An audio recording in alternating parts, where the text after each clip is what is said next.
دعوت پہ press club میں تشریف لائے، اور چونکہ اس ملک میں جو اس وقت حالات ہیں اور کل جو شب خون مارا گیا اور جمہوریت کا جو جنازہ نکلا ہے، اور جو کہتے تھے کہ ووٹ کو عزت دو، انہوں نے جس طرح ووٹ کا جنازہ نکالا اور یہ امینڈمنٹس کی، اور جس طرح انہوں نے ان امینڈمنٹس میں جو بھی فسطائیت اور جس طرح M N As M P senators کو اغوا کر کے، اور جس طرح پچھلا 10 سے 15 دن گزرے وہ آپ سب کے سامنے ہیں، تو میں زیادہ ٹائم آپ کا نہیں لوں گا چونکہ ہمارے سیکرٹری جنرل صاحب موجود ہیں. تو میں یہی کہوں گا کہ یہ اس حکومت کا ایک جو نقاب تھا وہ مزید اتر گیا ہے. یہ ماشاء اللہ کی پیداوار یہ حکومت، اور اس نے یہ ثابت کیا ہے کہ ہم ماشاء اللہ ہی کی بی ٹیم ہیں. اور جس طرح شرم کی بات یہ ہے کہ آج 73 کا جو آئین تھا، اور جس پارٹی کے سربراہ نے وہ آئین بنایا، آج آپ خود دیکھ لیں کہ ان کے وارثوں نے اس آئین کا کیا حال کیا. تو اس پہ مزید جو ٹیکنیکل باتیں ہیں وہ آپ کو ہمارے سیکرٹری جنرل صاحب بتائیں گے، اور فردر جو ہمارا لائحہ عمل ہے وہ بھی بتائیں گے. تھینک یو ویری مچ جی. Over to Salman Sahab. جی بہت شکریہ بچر صاحب. دیکھیں یہ ایک بہت ہی میں عرض کروں تاریخ دن ہے ہم سب کے لیے. یہ کوئی پی ٹی آئی کا معاملہ نہیں ہے. یہ ضروری ہے کہ آپ کے توسط پاکستانی قوم کو پتہ چلے کہ ان کے ساتھ کیا حادثہ کل ہو گیا ہے. آپ تھوڑا مجھے موقع دیں قانون دان کے حوالے سے یا قانون کے طالب علم کے حوالے سے، ایک وکیل کے حوالے سے کہ ہوا کیا ہے کل. بہت لوگوں میں یہ ایک طرح سے وضاحت نہیں ہے کہ کل کیا ہو گیا ہے اور یہ کتنا بڑا سانحہ ہے ہم سب کے لیے. دیکھیں ہم لوگ جو وکالت کے شعبے سے تعلق رکھتے ہیں 32-33 سال مجھے بھی ہو گئے، ہمیں پتہ ہوتا ہے کہ کون سا جج جو ہے دم خم رکھتا ہے جابر سلطان کے سامنے سچ بولنے کا، حق بات کرنے کا، اور کون نہیں رکھتا. اگر آپ میرے سامنے کسی بھی ہائی کورٹ کے 40-50 ججوں کے نام رکھیں یا سپریم کورٹ کے 17 ججوں کے نام رکھیں اور کہیں یہ والا مقدمہ اگر ان میں سے کسی جج کے پاس جائے تو وہ کیا فیصلہ کرے گا، میں کوئی بحث سنے بغیر آپ کو بتا دوں گا کہ وہ کیا فیصلہ کرے گا. اتنا ہمیں پتہ ہوتا ہے کہ اگر کسی کو اٹھا لیا گیا ہے، کسی کا بھائی، خاوند، بیٹا گم شدہ ہے اور وہ مقدمہ الف جج کے پاس جاتا ہے تو وہ کیا کرے گا اور بے جج کیا کرے گا، یہ ہمیں پتہ ہوتا ہے. الف جج جو ہے اس کو ٹالے گا، بہت عدالت میں جاؤ جلال دکھائے گا، لیکن کہے گا مجھے 2 ہفتے میں رپورٹ دو، میں مزید وقت نہیں دوں گا، اور اس طرح مہینے گزار دے گا اور کچھ بھی نہیں ہوگا نشستن برخاستن کے سوا. اس طرح کے جج بہت ہیں ہماری عدالتوں میں بدقسمتی سے. لیکن کسی نہ کسی طریقے سے پچھلے 30 سال میں جو سفر ہم نے طے کیا 1996 کے بعد ایک عدلیہ کی آزادی کا. دیکھیے 1996 میں ایک فیصلہ ہوا الجہاد ٹرسٹ کہ جج جو ہیں صرف وزیر اعظم کی ثوابدید پر نہیں لگیں گے، جو چیف جسٹس صاحب ہیں ان کا ایک بڑا رول ہوگا ججوں کے لگانے میں.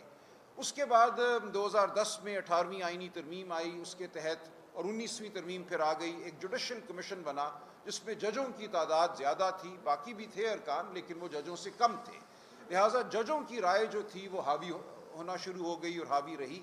اس تمام عرصے میں کسی نہ کسی حوالے سے، کسی دروازے سے ایسے جج آ گئے عدلیہ میں جو باہمت تھے، جو آئین کے لیے، جو شخصی آزادیوں کے لیے، وہ خواہ آپ پر بطور صحافی پیمرا کے قوانین ہوں، پیکا کے قوانین ہوں، اس حوالے سے آپ کو ہمیں ریلیف دیتے رہے، کھڑے ہوتے رہے وہ فسطائیت کے خلاف.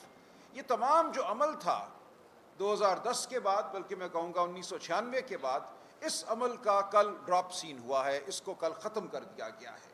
یہ کہا گیا کہ عدلیہ میں ایسے لوگ آ گئے ہیں جو کھڑے ہو جاتے ہیں ہمارے خلاف، خط لکھتے ہیں اگر ہم ان کے بیڈ روموں میں کیمرے نصب کریں، اگر ہم ان کی بات سنیں، ان کے فون سنیں تو یہ احتجاج کرتے ہیں. ان کو ہمت کیسے ہوئی احتجاج کرنے کی، یہ کہنے کی کہ وہ دباؤ میں ہیں. دباؤ ڈالنا تو ہمارا حق ہے، اس ریاست کو ہم نے چلانا ہے، کوئی آزاد جج ہمیں قبول نہیں ہے. تو یہ عمل شروع ہوا میری نظر میں اسلام آباد ہائی کورٹ کے 6 جج صاحبان نے جب خط لکھا، وہاں سے یہ فیصلہ کیا گیا کہ اب ہم نے عدلیہ میں نہیں رہنے دینا کسی ایسے عہدے پر کسی ایسے جج کو جو ہماری خواہش سے برعکس کوئی فیصلہ کرے، جو کسی کو ریلیف دے دے، کسی صحافی کو، کسی گمشدہ کو ریلیف دے دے، جو ریاست کے خلاف کہے کہ تم حاوی ہو رہے ہو ان کے بنیادی حقوق پر، تم ان کو پامال کر رہے ہو، لوگوں کو اٹھانا مارنا پیٹنا تو ہمارا حق ہے، یہ جج کون ہوتے ہیں کہ اس میں دخل اندازی کریں؟ اگر ہم لوگوں کے فون سنتے ہیں تو یہ ہمارا حق ہے، ان تمام ججوں کو ہم نے فارغ کرنا ہے۔ یہ ایک فیصلہ ہوا اصولی طور پہ۔ دیکھیں، جو ہم پٹیشنیں لے کر جاتے ہیں بطور وکیل عدالتوں میں، وہ آئینی بنیادوں پر لے کر جاتے ہیں۔ آئین کا آرٹیکل 199 ہے، وہاں ہم یہ کہتے ہیں کہ یہ میرا بنیادی حق ہے کہ میں تنظیم سازی کروں، خواہ وہ ٹریڈ یونین ہو، خواہ وہ سیاسی جماعت ہو۔ میرا یہ بنیادی حق ہے کہ میں بول سکوں۔ آزادی اظہار مجھے آئین دیتا ہے، مجھے آزادی اظہار کے استعمال کی وجہ سے معتوب نہیں کیا جا سکتا۔ آپ میرے کسی پیارے کو گھر سے اٹھا کر نہیں لے جا سکتے۔ ایک قانون ہے جو مجھے زندگی کی، میرے وجود کی ضمانت دیتا ہے۔ تو یہ تمام معاملات آئینی نوعیت کے ہیں، یہ سیاسی نہیں ہیں، یہ بنیادی حقوق سے منسلک معاملات ہیں۔ کل یہ کہا گیا کہ ان معاملات کو سننے کے لیے ہائی کورٹوں میں بھی اور سپریم کورٹ میں بھی جج جو ہیں وہ حکومت متعین کرے گی۔ ایک کمیشن بنا دیا گیا ہے، اس کمیشن میں اکثریت ہمیشہ حکومت کی ہوگی، حکومتی پارٹی کی۔ اور آپ جانتے ہیں کہ اس وقت حکومت کیا ہے۔ حکومت صرف ایک ماسک ہے، اس کے پیچھے کون کھڑا ہے ہم سب جانتے ہیں۔ تو فیصلہ کل یہ ہوا، اس فارم 47 پارلیمنٹ نے اور ان لوگوں نے جو اپنے آپ کو آئین پاکستان کا وارث کہتے ہیں، انہوں نے اپنے ہاتھ کاٹ دیے، اپنے ضمیر کو دفن کیا۔ انہوں نے تمام طاقت عدالت کی جو ہے، عدالت میں تعیناتی کی، وہ ان کو دے دی جو جبر کرتے ہیں۔ جبر کرنے والوں کو کہا گیا کہ اب اپنے مرضی کے جج لگاؤ، اس ملک میں اب سکون ہی سکون ہوگا، چین ہی چین ہوگا، جس کو چاہو اٹھا لو، جس کو چاہو اس کا منہ بند کر دو۔ تو یہ سب سانیہ کوئی پی ٹی آئی کا سانیہ نہیں ہے۔ مجھے حیرت ہوتی ہے جب لوگ کہتے ہیں یہ پی ٹی آئی کا معاملہ تھا۔ یہ معاملہ تو آپ کے بچوں کا ہے، آپ کے پیاروں کا ہے، یہ آپ کا ہے، آپ کی روزگار کا ہے، یہ بطور انسان میرا ہے، ہم سب کا ہے۔ تو یاد رکھیے، سمجھ لیجئے بہت اچھی طرح کہ کل ہم سب کے ساتھ ایک واردات ہوئی ہے، پاکستان کے ہر بچے کے ساتھ، ہر بوڑھے کے ساتھ، ہر عورت کے ساتھ، ہر بلوچ کے ساتھ، ہر پختون کے ساتھ، ہر سندھی کے ساتھ، ہر پنجابی کے ساتھ، ہر کشمیری اور گلگت بلتستان کے باشندے کے ساتھ۔ کل ہم سب اب محکوم ہو گئے ہیں، اب ہمارے پاس کچھ بھی نہیں ہے اپنے دفاع کے لیے۔ جب ہم ایک پٹیشن لے کر اب جائیں گے عدالت میں، تو وہ پٹیشن ایسے جج کے پاس جائے گی جس کی ڈوریاں جو ہیں وہ کھینچنے والے وہی تو جبر کرتے ہیں، وہی تو اٹھانے والے ہیں۔ تو ہم نے مکمل طور پہ عدلیہ نے جو آزادی حاصل کی تھی پچھلے 30-40 سالوں میں، اس میں بہت جد و جہد ہے، آپ سب کی جد و جہد ہے، صحافیوں کی ہے، پاکستان کے عوام کی ہے، وکلاء کی ہے۔ اس جد و جہد کا کل گلا گھونٹ دیا گیا۔ کہا گیا کہ اب ہائی کورٹوں میں بھی اور سپریم کورٹ میں بھی وہی جج اس قسم کے معاملات کو سنے گا جس کو ہم مقرر کریں گے۔ اور وہ کیا کرے گا آپ جان سکتے ہیں۔ مسنگ پرسنز کا ایک کمیشن بنایا گیا، ایسے ہی ایک جج کے تحت، جسٹس جاوید اقبال صاحب ہوا کرتے تھے جو نیب کے بھی چیئرمین رہے۔ ہم جانتے ہیں اس مسنگ پرسنز کمیشن میں کیا ہوا۔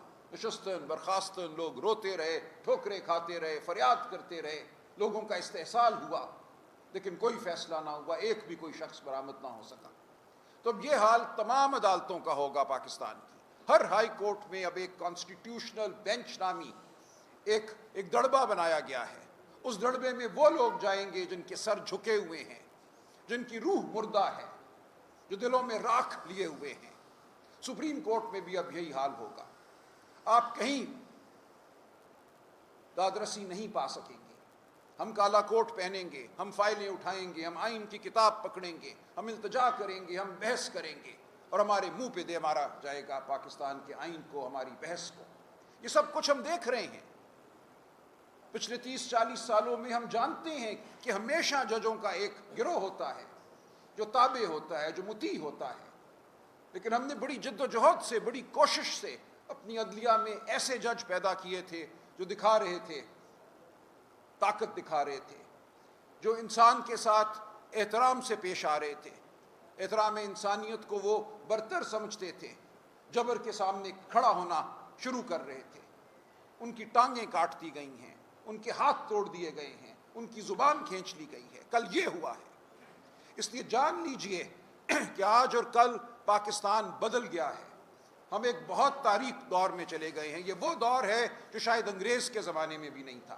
دیکھیں انگریز نے بھی جب 1860 میں ہمارے قوانین بنائے, ضابطۂ فوجداری بنایا, اس کے بعد انہوں نے پینل کوڈ بنایا, ان سب میں یہ لکھا کہ خواتین پہ کوئی سورج غروب ہونے کے بعد کوئی گرفتاری نہیں ہوگی, کسی گھر میں داخلہ نہیں ہوگا جہاں خواتین ہوں. یہ سب کچھ انگریز نے لکھا 1860 میں. آج ہم دیکھ رہے ہیں یہ تمام اصول پامال ہو چکے ہیں. کسی کی بیوی, بیٹی, بہن, ماں محفوظ نہیں ہے. اس ماحول میں ہم نے مزید تاریکی پیدا کی ہے. تو ہم اب بالکل نہتے ہیں. میں آپ کو یہ کہنے آیا ہوں کہ یہاں سے آگے کچھ نہیں ہے سوائے جد و جہد کے, سوائے اس بات کے کہ ہر سیاسی تفریق سے, ہر لسانی تفریق سے بالا تر ہو کر ہم اکٹھے ہوں, ہم اپنی آواز بلند کریں. عدالتوں میں اگر آواز بلند نہیں کرنے دی جائے گی تو سڑکوں پر ہم بلند کریں گے, میدانوں میں ہم بلند کریں گے, گھاٹیوں میں, پہاڑوں پہ ہم بلند کریں گے. پاکستان کا کوئی خطہ ایسا نہیں رہے گا جہاں جبر نہیں ہوگا. اس لیے پاکستان کے ہر خطے میں ہمیں آواز بلند کرنی ہوگی, اپنے لیے, اپنے پیاروں کے لیے, اپنی آنے والی نسلوں کے لیے. تو میرا آج آپ کو یہی پیغام ہے. یہ پی ٹی آئی کا پیغام نہیں ہے. میں بطور پاکستانی, ایک رنجیدہ پاکستانی, بطور قانون کے طالب علم آپ سے مخاطب ہوں. میں اس حیثیت میں آپ سے مخاطب ہوں جو 30-32 سال میں نے گزارے آپ کے حقوق کی لڑائی میں.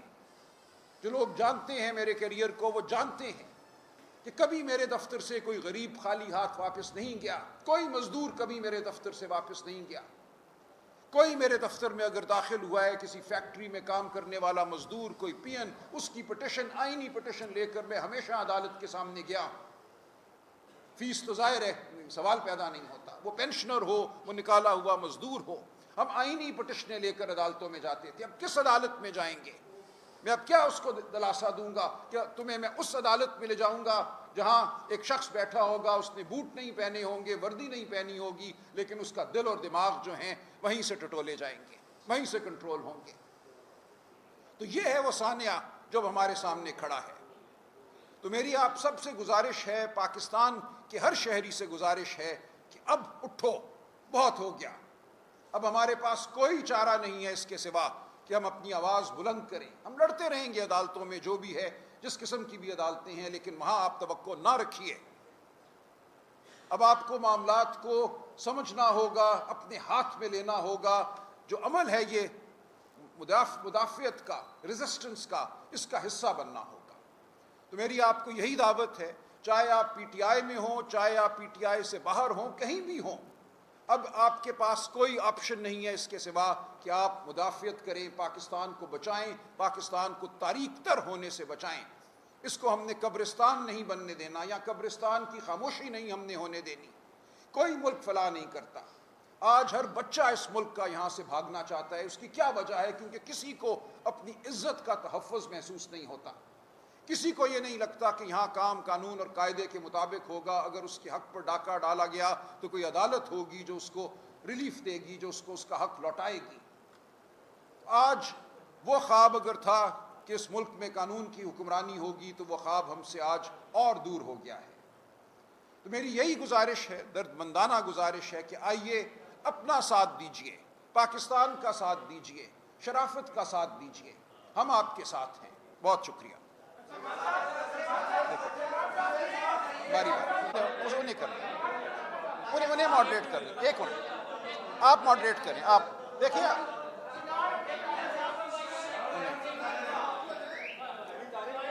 چھوڑے آپ رکھیں, باری باری باری باری باری.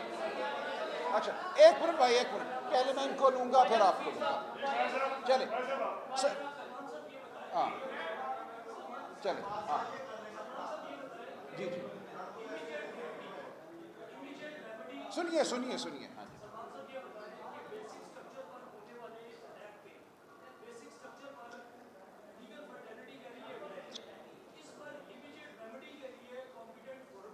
جی, جی دیکھیں آپ ٹھیک کہہ رہے ہیں. جو بیسک سٹرکچر ہے ہمارے آئین کا, جو آئین کی روح ہے, کل تو اس روح کو ختم کر دیا گیا نا. آئین کی روح ہماری کھڑی ہوئی ہے عدلیہ کی آزادی پہ. قائم یہ آئین جو ہے عدلیہ کی آزادی پہ ہے. کل وہ بات آپ نے ختم کر دی اس 26ویں آئینی ترمیم کے ذریعے۔ اب سوال یہ ہے کہ کل کو ہم پٹیشن کرتے ہیں، میں نے یہی کہا ہم پٹیشنیں کرتے رہیں گے، عدالتوں میں جائیں گے، لیکن اب آئین پاکستان جو آج کھڑا ہے، کل کی تاریک رات کے بعد جہاں اغوا شدگان کو پیش کیا گیا، جن کی بیٹیاں مائیں غم میں ڈوبی ہوئی تھی، گمشدہ لوگوں کو پیش کر کے ان سے ووٹ دلوائے گئے، اس کے بعد اور ایک جعلی اسمبلی، آپ جانتے ہیں فارم 47 8 اور 9 فروری کی رات کیا ہوا، ہم سب جانتے ہیں، آپ مجھ سے بہتر جانتے ہیں۔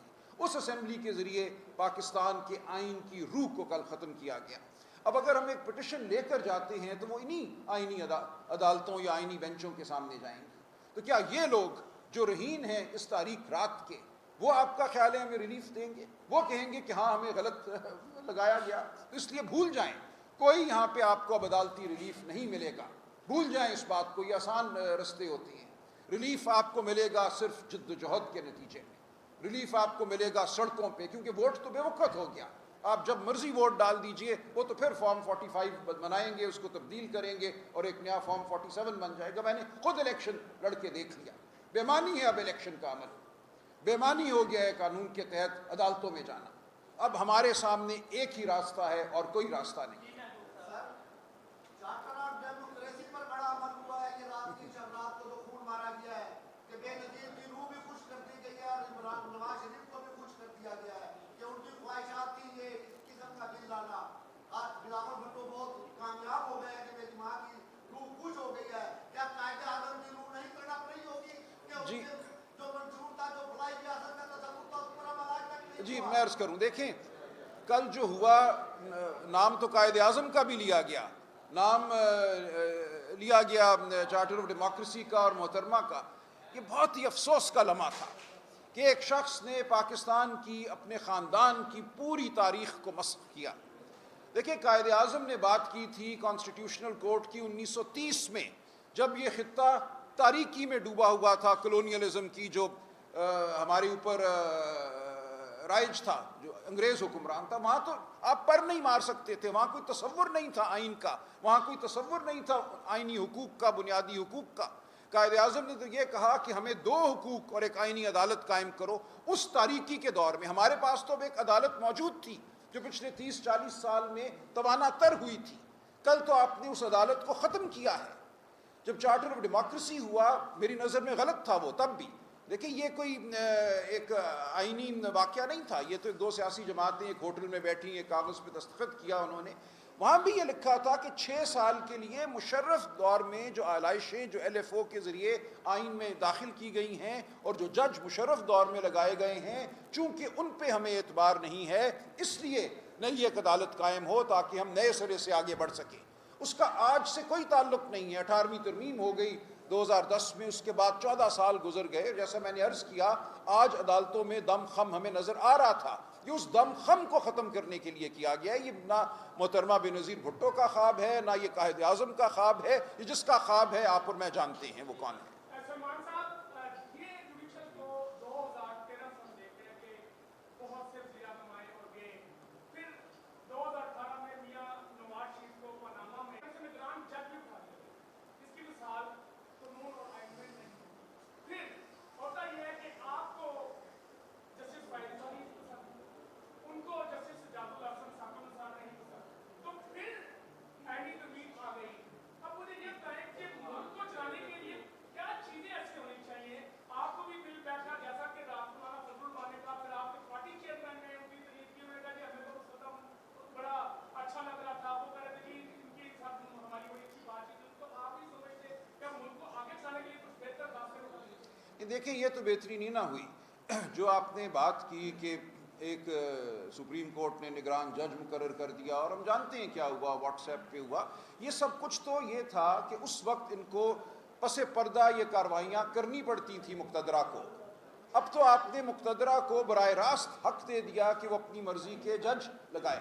جب آپ حق دیتے ہیں حکومت وقت کو کہ وہ جج لگائے، جب آپ کمیشن میں حکومتی ارکان کی اکثریت پیدا کرتے ہیں، تو جو دور ہے، جو ہمارے ملک کی حقیقت ہے، معروضی حقیقت جسے ہم کہتے ہیں، وہ یہی ہے کہ آپ ان کو طاقت دیتے ہیں جو پردے کے پیچھے بیٹھے ہیں۔ اس وقت جو ایک بری روش تھی، اب آپ نے اس روش کو آئینی تحفظ دے دیا ہے۔ اب کلیئرنس کے بغیر پہلے بھی لوگوں کو جج لگانا مشکل ہوتا تھا، لیکن لوگ لگ جاتے تھے۔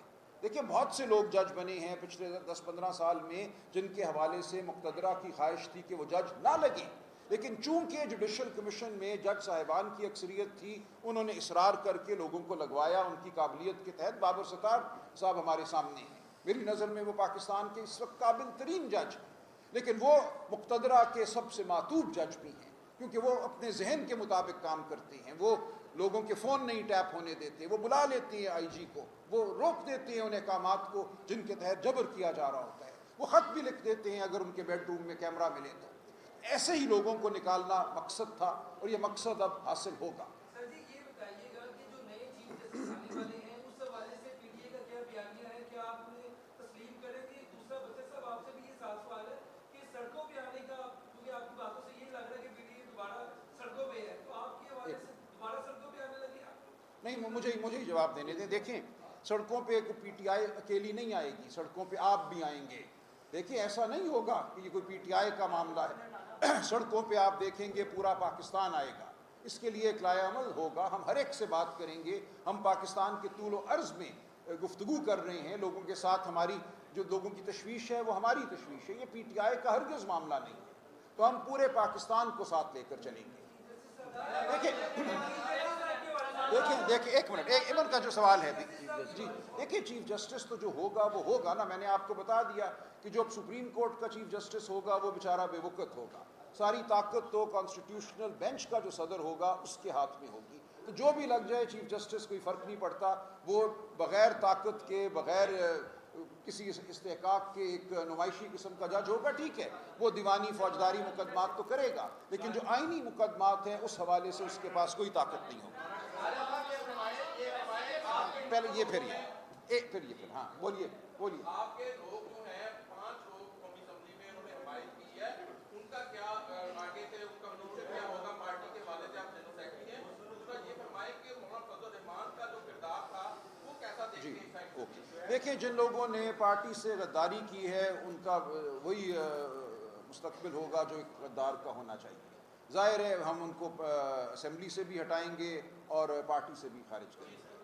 جہاں تک تعلق ہے مولانا فضل الرحمان کے کردار کا، دیکھیں میں عرض کر دوں، میں اس عمل میں مولانا سے ملا 4-5 دفعہ، جو مسودہ یہ پاس کرانا چاہ رہے تھے ستمبر میں، جو شب خون مارا جا رہا تھا، مولانا کو بلایا گیا کہ آئیے ابھی آئیے، پڑھیے بھی نہیں، کسی کو معلوم نہیں تھا، وہ ایک خوفناک، بہت اس سے بھی زیادہ خوفناک تھا، اس میں ملٹری عدالتیں قائم ہو رہی تھیں سویلینز کے لیے، جو بنیادی حقوق کا آرٹیکل ہے ہمارے آئین میں آرٹیکل 8، اس میں تخفیف کی جا رہی تھی کہ ہمارے بنیادی حقوق جو ہیں وہ نیشنل سیکیورٹی کے لیے سلب کیے جا سکتے ہیں، اور دیگر باتیں، کسی جج کو اٹھا کر ایک ہائی کورٹ سے دوسرے ہائی کورٹ میں پھینکا جا سکتا ہے، تو وہ کچھ تو نہیں ہوا، اور وہ اس لیے نہیں ہوا کہ مولانا نے ایک سٹینڈ لیا، اور اس حد تک ہم مولانا کی تعریف کرتے ہیں کہ اس دن انہوں نے جو ایک بالکل تباہی ہو رہی تھی اس کو روکا، لیکن اس کے بعد اب جو ہوا ہے، دیکھیں اب تو ان کو کسی جج کو ایک ہائی کورٹ سے دوسرے ہائی کورٹ بھیجنے کی ضرورت ہی نہیں ہے، کیونکہ آپ نے تو ہائی کورٹ کے ججوں سے اختیار ہی لے لیا آئینی پٹیشن سننے کا، اب تو صرف جو آپ کے منظور نظر جج کانسٹیٹیوشنل بینچ میں بیٹھیں گے وہی سنیں گے آئینی پٹیشنیں، تو اب تو آپ کو کوئی تکلیف نہیں، اب آپ کو کوئی ضرورت نہیں رہے گی کسی جج کو ایک ہائی کورٹ سے دوسرے ہائی کورٹ بھیجنے کی، تو جو ہوا ہے وہ بھی بہت بڑی برائی ہے، لیکن مولانا نے ضرور کوشش کی کہ کم بری ایک واردات ہو، اس میں کسی حد تک وہ کامیاب ہوئے، ہم نے بھی کوشش کی کہ وہ اس حد تک کامیاب ہوں، جو کچھ وہ بچا سکتے ہیں آئین کا وہ بچ جائے، لیکن ہم سمجھتے ہیں کہ جو آیا ہے مسودہ اور جس کو اپروو کیا گیا ہے وہ پاکستان کے لیے تباہ کن ہے۔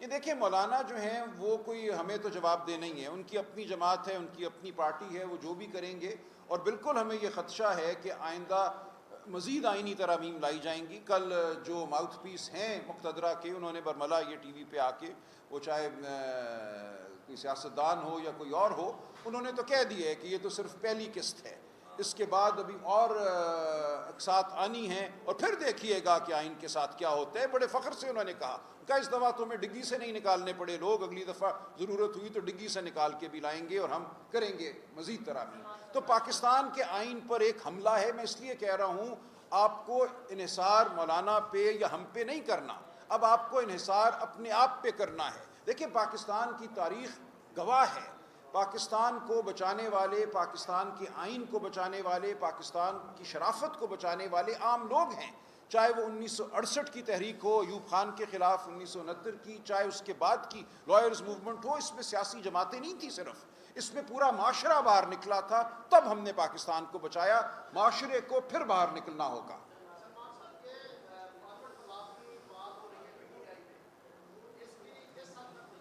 دیکھیں ہماری نظر میں کوئی فارورڈ بلاک نہیں ہے، جو بنائے گا وہ بے وقت ہو جائے گا. یہ ہر ایک جانتا ہے کہ اس وقت کسی کی کوئی ہے نہیں طاقت. ووٹ جو ہے پی ٹی آئی کا ووٹ وہ عمران خان کا ووٹ ہے. جو کوئی غداری کرے گا اس کے پلے کچھ نہیں رہے گا.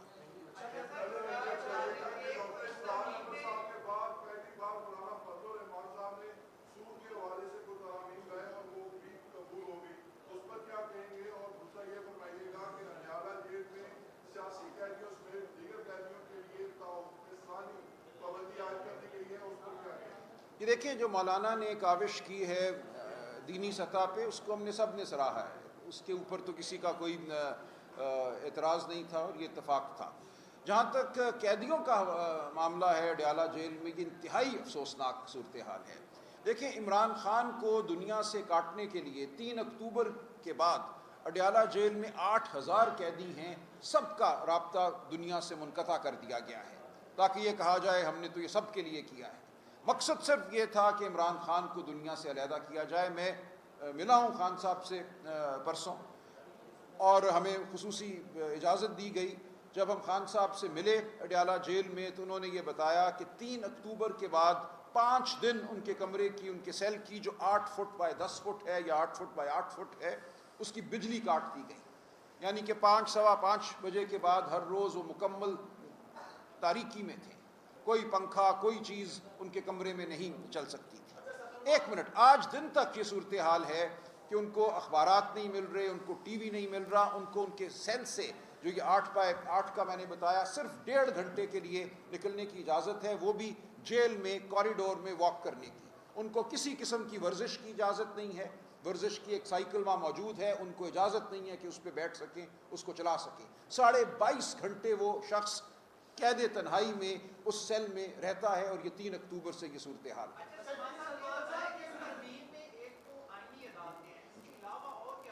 کچھ نہیں ہے، میں آپ کو بتاؤں اس میں ایک آرٹیکل 9A ڈالا گیا کہ جی اچھا ماحول ہر پاکستانی کا حق ہے. بالکل ہے جی، دے دیں آپ اچھا ماحول، ہمیں کر دیں آپ ماحولیاتی. یہ سب وہ چیزیں ہیں جن سے آپ ایک وہ میک اپ کرتی ہیں. ایک کبھی شکل پہ آپ نے میک اپ کر دیا ہم تو اچھا ماحول دیں گے، جیسے کہ لکھ دینے سے ماحول اچھا ہو جائے گا پاکستان کا. اس میں جبر تو اپنی جگہ، اس میں باقی باتیں وجدینی باتیں ہیں، ان کا ذکر ہو گیا. باقی کچھ نہیں ہے. یہ مکمل طور پہ آئین پاکستان کی روح پر حملہ ہے. ہم آپ کے ساتھ ہیں.